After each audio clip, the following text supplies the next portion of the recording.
Cab ഡോക്ടറിൻ്റെ weekly അനാലിസിലേക്ക് എല്ലാവർക്കും സ്വാഗതം. സാധാരണ രീതിയിൽ നമ്മൾ ഒരു ദിവസം മുന്നേയൊക്കെ ചെയ്യുന്നതാണ്, അല്ലെങ്കിൽ രാവിലെയൊക്കെ ചെയ്യുന്നതാണ്. പക്ഷേ ഞങ്ങൾക്ക് അറിയാമല്ലോ എൻ്റെ പ്രത്യേക സാഹചര്യം, കുറച്ച് തിരക്കും മറ്റ് കുറച്ച് പ്രതിസന്ധികളൊക്കെ ഉണ്ട്. അതുകൊണ്ടാണ് ലേറ്റ് ആകുന്നത്. നിങ്ങൾ സഹകരിക്കുക. ഈ ആഴ്ച നമുക്ക് എല്ലാം പരിഹരിക്കപ്പെടും എന്ന് വിചാരിക്കുന്നു. ഒരു കുഞ്ഞൊരു ഓഫീസ് സെറ്റപ്പൊക്കെ ഉണ്ടാക്കാനുള്ള സെറ്റപ്പിൽ അതിൻ്റെ ഒരു ഓട്ടത്തിലാണ്. നമുക്ക് അവിടെ ആയിരുന്നപ്പോൾ കുഴപ്പമൊന്നുമില്ലായിരുന്നു, എല്ലാ സെറ്റപ്പുകൾ കാര്യങ്ങളെല്ലാം ഉണ്ടായിരുന്നു. അപ്പം നമുക്ക് നല്ല രീതിയിലെല്ലാം ചെയ്യാൻ പറ്റുമായിരുന്നു. ഇവിടെ നമ്മളിനി ഒന്നേന്ന് സ്റ്റാർട്ട് ചെയ്യണം. അപ്പോൾ അതിൻ്റെതായിട്ടുള്ള പരിമിതികളൊക്കെ ഉണ്ട്. അപ്പം അതുകൊണ്ട് നിങ്ങൾ എൻ്റെ ആ ഒരു ബുദ്ധിമുട്ട് നിങ്ങൾ മനസ്സിലാക്കുമെന്ന് വിചാരിക്കുന്നു. എന്തായാലും ഈ ആഴ്ചയോടെ കാര്യങ്ങൾക്കെല്ലാം ഒരു സെറ്റപ്പ് ആകുമെന്ന് വിചാരിക്കുന്നു. നമ്മുടെ നാട്ടിലെ കാര്യങ്ങളാണല്ലോ, പല കാര്യങ്ങളുണ്ട്. നെറ്റാണ് ഏറ്റവും വലിയൊരു പ്രശ്നം. അപ്പം എല്ലാം പരിഹരിക്കപ്പെടും എന്നുള്ള ശുഭാപ്തി വിശ്വാസത്തോടെ എന്തായാലും നമുക്ക് മുന്നോട്ട് പോകാം. എന്തായാലും എത്ര പരിമിതികളുണ്ടെങ്കിലും എന്തായാലും വീഡിയോ ഒരു ദിവസം പോലും ഞാൻ മുടക്കത്തില്ല. അത് ഇനിയിപ്പോൾ ഏത് എന്താ പറയുന്നത് ഗോകർണത്ത് പോയാലും നമ്മൾ അവിടെ നിന്നായാലും വീഡിയോ ചെയ്യും. അത് എൻ്റെ ഒരു നിങ്ങളോടുള്ളൊരു കമ്മിറ്റ്മെൻറ്റാണ്. അതെന്തായാലും മുടക്കത്തില്ല. ഓക്കെ, അപ്പം നമുക്ക് അധികം താമസിപ്പിക്കുന്നില്ല. നമുക്ക് ഇന്നത്തെ അനാലിസിലോട്ട് വരാം. അപ്പോൾ കഴിഞ്ഞ ദിവസം മാർക്കറ്റ് നിങ്ങൾക്കറിയാം, കഴിഞ്ഞ ദിവസം മാർക്കറ്റ് പതുക്കെ അതായത് അരിഞ്ഞായിരുന്നു മാർക്കറ്റ് താഴോട്ട് ഇറങ്ങി വന്നത് അല്ലേ. അപ്പോൾ നമ്മൾ 24,000 എന്നൊരു സപ്പോർട്ട് നമ്മൾ പ്രതീക്ഷിച്ചിരുന്നു. ആ 24,000 പൊട്ടി. അതിനുശേഷം മാർക്കറ്റ് 23,800 മാർക്കറ്റ് ഇറങ്ങി വന്നു. അതിനുശേഷം അവിടെ ഒരു കൺസോളിഡേഷൻ നടന്നു. ഇതിൻ്റെ അടിസ്ഥാനം എന്ന് പറഞ്ഞു കഴിഞ്ഞാൽ ചർച്ചകൾ മാത്രമാണ്. ഗ്ലോബലി നടക്കുന്ന ചർച്ചകളുടെ അടിസ്ഥാനത്തിലാണ് മാർക്കറ്റ് പോകുന്നത്. അപ്പം നമുക്ക് ജസ്റ്റ് ഒന്ന് പുറകോട്ടൊന്ന് മറിച്ച് നോക്കാം. നമുക്ക് ഈ ഏപ്രിൽ മാസം ആദ്യത്തെ ആഴ്ച ഞാൻ വീഡിയോ ചെയ്തപ്പം നമ്മളൊരു അനാലിസിസ് നടത്തിയായിരുന്നു അല്ലേ. ആ അനാലിസിസ് എന്താണ്, നമുക്ക് ജസ്റ്റ് ആ അനാലിസിലോട്ട് നമുക്കൊന്ന് വരാം. ഓക്കെ, അപ്പോൾ ഇതാണ് നമ്മൾ ഏപ്രിൽ മാസം ഫസ്റ്റ് ആദ്യത്തെ ദിവസം നമ്മൾ നടത്തിയ ഒരു അനാലിസിൽ. ഇവിടെ നമ്മൾ നോക്കി കഴിഞ്ഞാൽ കറക്റ്റായിട്ട് ഇപ്പം നിങ്ങൾ ഇത് മന്ത്ലി ചാർട്ടാണ് നിങ്ങൾ ഈ കാണുന്നത്. ഈ മന്ത്ലി ചാർട്ടിൻ്റെ ഈ ക്യാൻഡിൽ നമ്മൾ ഈ ഏപ്രിൽ മാസം സ്റ്റാർട്ട് ചെയ്യുമ്പം ഇതൊരു ചെറിയ റെഡ് ക്യാൻഡിൽ, ഒരു ചെറിയ ക്യാൻഡിലായിരുന്നു ഇവിടെ അല്ലേ. നമ്മൾ ഈ സപ്പോർട്ട് ലൈനിൽ പുതുതായിട്ട് വന്നവർക്ക് വേണ്ടി പറയുകയാണ്, ഈ സപ്പോർട്ട് ലൈനിൽ ഒരു ചെറിയ റെഡ് ക്യാൻഡിലായിരുന്നു ഇത്. അപ്പം ഞാൻ അന്ന് പറഞ്ഞിരുന്നു ഇത് ഒരു മേജറായിട്ടുള്ള ട്രെൻഡ് ലൈനാണ്. ഈ ട്രെൻഡ് ലൈൻ വന്ന് ചരിത്രം ആവർത്തിക്കുകയാണെന്നുണ്ടെങ്കിൽ മാർക്കറ്റ് ഇവിടെ നിന്ന് തട്ടി മേളോട്ട് പോകും എന്ന് പറഞ്ഞിരുന്നു. അപ്പോൾ അതേ രീതി തന്നെയാണ് ഇപ്പോൾ ഇവിടെ നടന്നുകൊണ്ടിരിക്കുന്നത്. പല പ്രാവശ്യം 1, 2, 3 ഇതൊക്കെ പല പ്രാവശ്യം ഞാൻ പറഞ്ഞിട്ടുള്ളതാണ്. നിങ്ങൾക്ക് കാണേണ്ടവർ ഈ മാസം ആദ്യത്തെ വീക്കിനനുസരിച്ച് കണ്ടാൽ മതി. അപ്പം ആ റെഡ് ക്യാൻഡിലിൽ നിന്ന് ഇപ്പം ഒരുവിധം മര്യാദയുള്ള ഒരു ഗ്രീൻ ക്യാൻഡിലായിട്ടാണ് ഇപ്പോൾ ഈ മന്ത്ലി ക്യാൻഡിൽ കാണുന്നത്. അപ്പം ഇനിയിപ്പം ഫർദറായിട്ട് ഞാൻ പറഞ്ഞിരുന്നു, ഈ ചരിത്രങ്ങൾ ആവർത്തിക്കുകയാണെന്നുണ്ടെങ്കിൽ ഇതുപോലൊരു സംഭവ വികാസം ഇവിടെ നടക്കാനുള്ള സാധ്യത ഉണ്ട് എന്ന് ഞാൻ പറഞ്ഞിരുന്നു. ഇനിയും നമുക്ക് ഏകദേശം 5 ദിവസം കൂടെ ഉണ്ട്. ഈ ആഴ്ചത്തെ മാർക്കറ്റ്, ഈ മാസത്തെ മാർക്കറ്റ് അവസാനിക്കാൻ ഇനിയൊരു ഏകദേശം 5 ദിവസം 4 ദിവസം കൂടെ നമ്മുടെ മുന്നിലുണ്ട് അല്ലേ.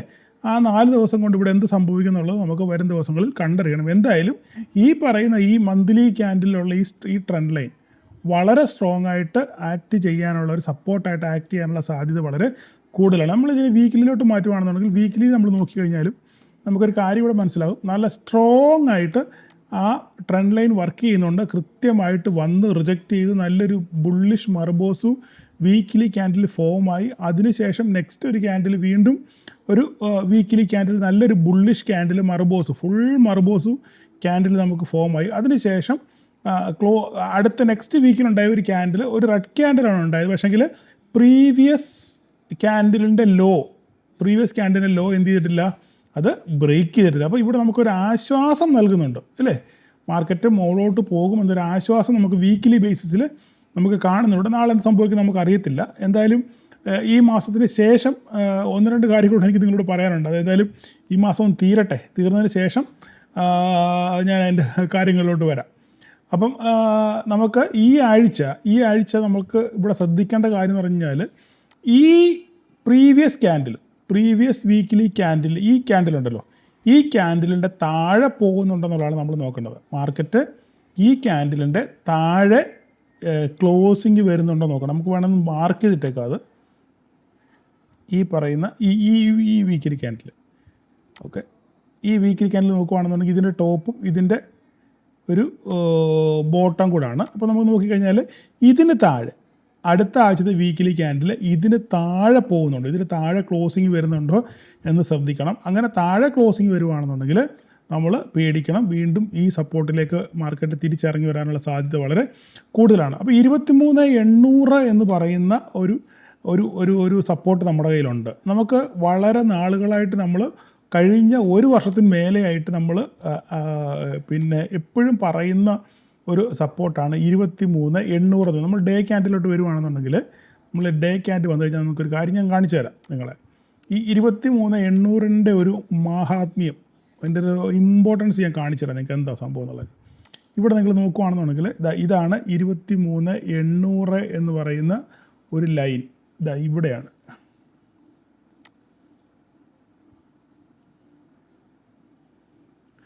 ഞാൻ ഒരു വര ഇടാം, ഒരു വര ഇട്ട് കാണിക്കാം നിങ്ങളെ, അന്നെങ്കിൽ നിങ്ങൾക്ക് കറക്റ്റായിട്ട് മനസ്സിലാകത്തുള്ളൂ.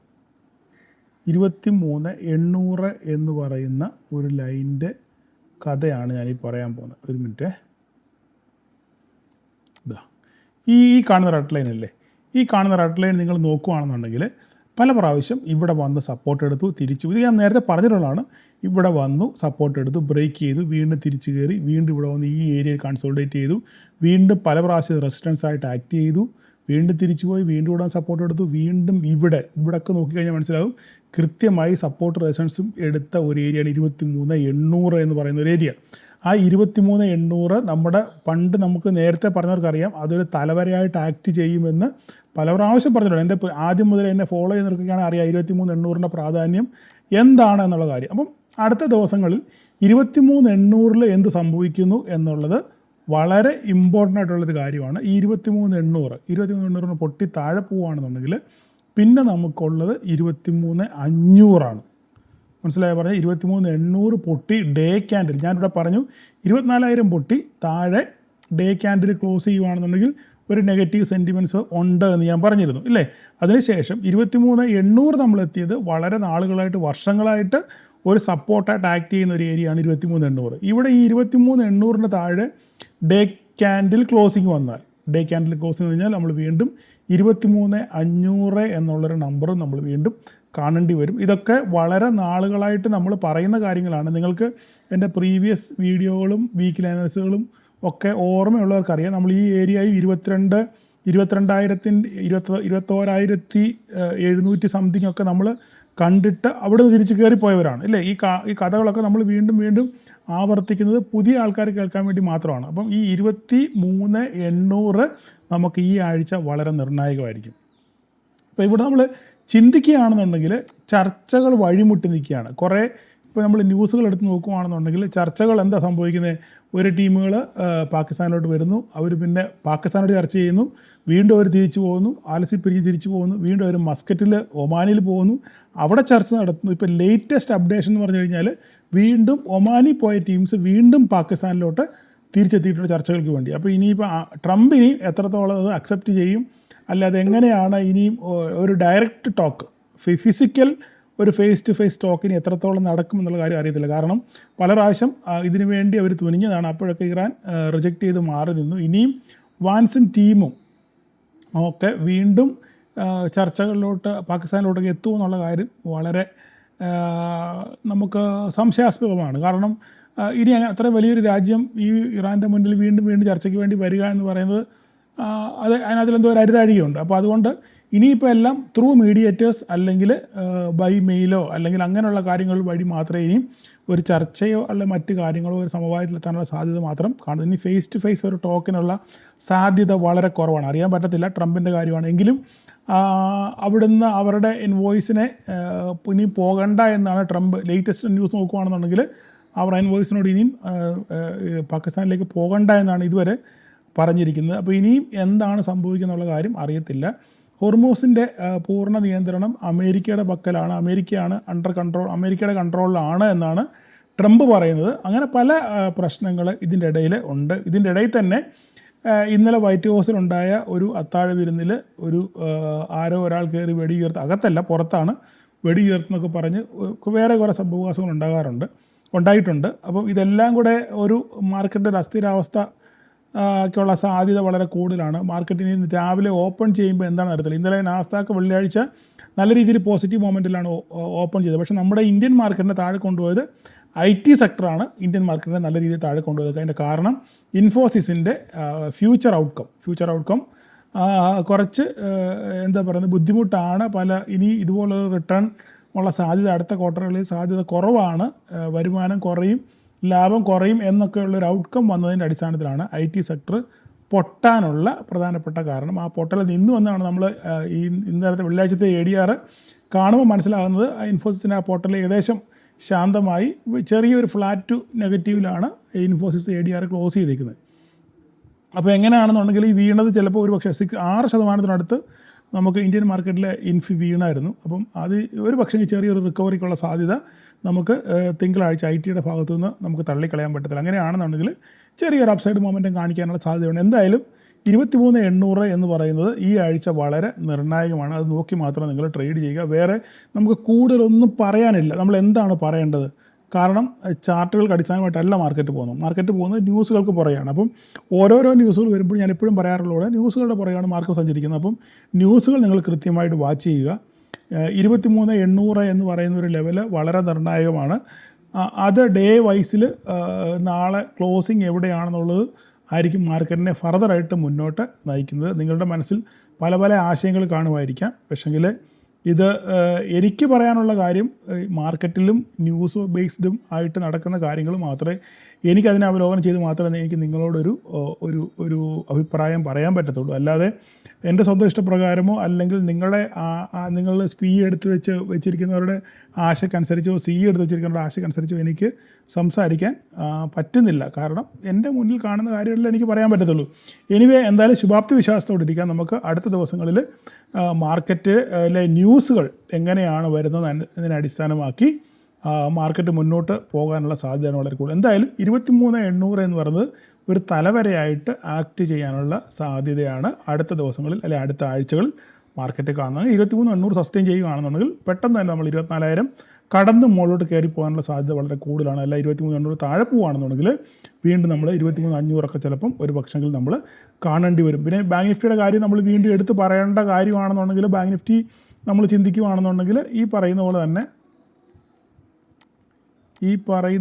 തന്നെ ബാങ്ക് നിഫ്റ്റി എടുത്ത് നോക്കുകയാണെന്നുണ്ടെങ്കിൽ നമ്മൾ നോക്കിയാൽ മനസ്സിലാവും നല്ല രീതിയിൽ ഡൗൺ സൈഡ് പോയിട്ട് മാർക്കറ്റിൽ നിന്ന് പതുക്കെ പിച്ച വെച്ച് മുകളിലോട്ട് കയറി വരുവാണ്. അപ്പം ഇനി നമ്മൾ ബാങ്ക് നിഫ്റ്റി നോക്കുകയാണെന്നുണ്ടെങ്കിൽ നമുക്ക് ബാങ്ക് നിഫ്റ്റിക്കകത്തിൽ ഒരു നിർണായക നമ്പർ എന്ന് പറയുന്നത് 56,759 ഓക്കെ, 56,759 അല്ലെങ്കിൽ 55,261 ഈ 2 പോയിൻ്റാണ് നമുക്ക് ബാങ്ക് നിഫ്റ്റിക്ക് നിർണായകമായിട്ടുള്ളത്. ഇത് രണ്ടിൽ ഏതെങ്കിലും എങ്ങോട്ട് ബ്രേക്ക് ചെയ്യുന്നോ ആ വഴിക്കായിരിക്കും ബാങ്ക് നിഫ്റ്റിയുടെ പോക്ക്. വേറെ കൂടുതലൊന്നും നമുക്ക് അതിനകത്തിൽ സംസാരിക്കാൻ പറ്റുന്നില്ല. സെൻസെക്സിൻ്റെ കാര്യം പറയുകയാണെങ്കിൽ വീണ്ടും സെൻസെക്സ് ഒരു ഡൗൺ ട്രെൻഡിലേക്ക് പോവുകയാണ്. കഴിഞ്ഞ 2 ദിവസം കൊണ്ട് തന്നെ ഏകദേശം 1,500-2,000 പോയിൻറ്റിൻ്റെ ഒരു ഫോളാണ് നമുക്ക് പിന്നെ സെൻസെക്സിനകത്ത് നമുക്ക് കണ്ടത്.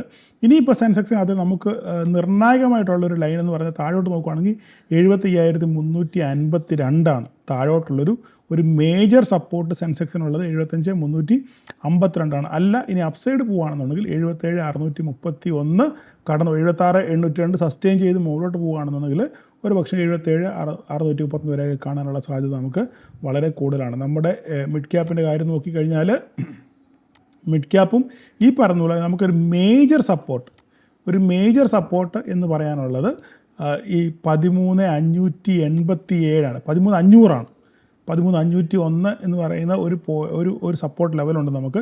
ഈ 13,500 ഒരു നിർണായകമായിട്ടുള്ളൊരു മേജർ സപ്പോർട്ടായിട്ട് ആക്ട് ചെയ്യാനുള്ള സാധ്യത വളരെ കൂടുതലാണ്. നമുക്കതൊന്ന് കനപ്പിച്ചിട്ടേക്കാം. ഓക്കെ, 13,501 മുകളിലോട്ട് പോവുകയാണെന്നുണ്ടെങ്കിൽ നമുക്ക് 13,840 കടക്കണം. 13,840 കടന്ന് മുകളിലോട്ട് നിലനിൽക്കുകയാണെന്നുണ്ടെങ്കിൽ പെട്ടെന്ന് തന്നെ 13,944 എത്താനുള്ള സാധ്യത വളരെ കൂടുതലാണ്. വേറെ കാര്യങ്ങളൊന്നും നമുക്ക് സംസാരിക്കാനില്ല. നല്ല രീതിയിൽ മാർക്കറ്റ് ഒന്ന് പെർഫോം ചെയ്യണമെന്നുണ്ടെന്നുണ്ടെങ്കിൽ ഗ്ലോബൽ ന്യൂസും കൂടെ നമ്മൾക്ക് അനുകൂലമായിട്ട് വർത്തിക്കണം എന്നുള്ളതാണ് എനിക്ക് എൻ്റെ ഭാഗത്തുനിന്ന് പറയാനുള്ളത്. റിലയൻസിൻ്റെ ന്യൂസുകൾ, റിലയൻസിൻ്റെ പിന്നെ റിസൾട്ടുകളും വന്നിരുന്നു കഴിഞ്ഞ ദിവസം. റിലയൻസിൻ്റെ റിസൾട്ട് നോക്കുകയാണെന്നുണ്ടെങ്കിൽ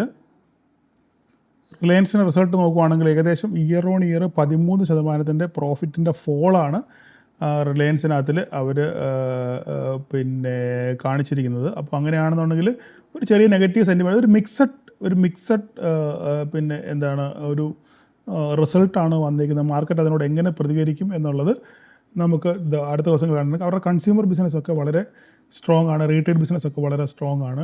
ഒരു പക്ഷേ ജിയോയുടെ IPO വരാനുള്ള സാധ്യത വളരെ കൂടുതലാണ്. 6 രൂപയുടെ ഡിവിഡൻഡ് പ്രഖ്യാപിച്ചിട്ടുണ്ട്. അപ്പോൾ ഇത് മാർക്കറ്റ് എങ്ങനെയാണ് എടുക്കാൻ പോകുന്നുള്ള കാര്യം നമുക്ക് എന്നാലും എക്സ്പെക്റ്റേഷനേക്കാളും പിന്നെ അതിനേക്കാൾ താഴ്ന്നൊരു പെർഫോമൻസാണ് റിലയൻസ് കാഴ്ചവെച്ചേക്കുന്നത്. ഇനിയും എങ്ങനെയാണ് ഇതിൻ്റെ ഇപ്പം പ്രത്യേകിച്ച് ഗ്ലോബൽ സെൻറ്റിമെൻറ്റ്സ്, ഓയിൽ ടു ബിസിനസ്സിൻ്റെ കാര്യങ്ങൾ ചിന്തിക്കുകയാണെന്നുണ്ടെങ്കിൽ ഗ്ലോബലി വളരെ ഇങ്ങനെ പ്രശ്നങ്ങളൊക്കെ ഉള്ളതുകൊണ്ടും ക്രൂഡിന് ഇങ്ങനെ വില കൂടി നിൽക്കുന്നതുകൊണ്ടും ഒക്കെ അതൊക്കെ എങ്ങനെയാണ് ഇത് റിസൾട്ടിനെ ബാധിച്ചിരിക്കുന്നതൊക്കെയുള്ള കാര്യം അടുത്ത ദിവസങ്ങളിൽ മാർക്കറ്റ് ഓപ്പൺ ചെയ്യുമ്പോൾ റിലയൻസിൻ്റെ സ്റ്റോക്കിനോട് മാർക്കറ്റ് എങ്ങനെ പ്രതികരിക്കുമെന്ന് നോക്കി അടിസ്ഥാനമാക്കി മാത്രമേ നമുക്ക് എന്തെങ്കിലും പറയാൻ പറ്റത്തുള്ളൂ. അല്ലാതെ നമ്മുടെ കയ്യിൽ നിന്ന് നമുക്കൊന്നും കയ്യിൽ നിന്നിട്ട് പറയാൻ പറ്റത്തില്ല. അപ്പം എന്തായാലും അടുത്ത ദിവസങ്ങളിൽ റിലയൻസിനെ കൂടെ വാച്ച് ചെയ്യുക, IT സെക്ടർ നിങ്ങൾ വാച്ച് ചെയ്യുക, ഗ്ലോബൽ ന്യൂസുകൾ, ഈ 3 കാര്യങ്ങളോട് വാച്ച് ചെയ്ത് കഴിഞ്ഞാൽ നമുക്ക് ഏകദേശം ഒരു ഐഡിയ അടുത്ത ആഴ്ചത്തെ മാർക്കറ്റിനെ പറ്റി കിട്ടും. എന്തായാലും തിങ്കളാഴ്ച മാർക്കറ്റ് ഓപ്പൺ ചെയ്തതിന് ശേഷം ബാക്കി കഥ നമുക്ക് ശേഷം കാഴ്ചയിൽ തന്നെ കണ്ടറിയാം. അപ്പോൾ നാളെ എല്ലാവർക്കും ഒരു പ്രോഫിറ്റബിൾ ഡേ ആശംസിക്കുന്നു. Thank you all.